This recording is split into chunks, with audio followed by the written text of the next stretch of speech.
این چیه؟ خب الان خوشگل شدی؟ برو تا آینه خودتو ببین. برو.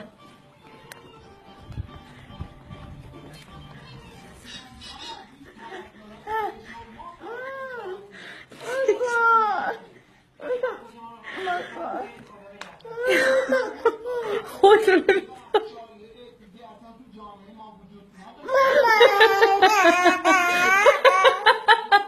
عزیز خوشگل شدی. خیلی خوب. باشه بریم پاک میکنم. شبیه بابا شدی. خب نزن خودتو، من پاک میکنم. آروم باش. آروم. پاک میکنم. مامان بزرگ بیا ببین هنما رو چقدر خوشگل شده. خودتو یه بار دیگه تا آینه نگاه کن. خیلی خوب. باشه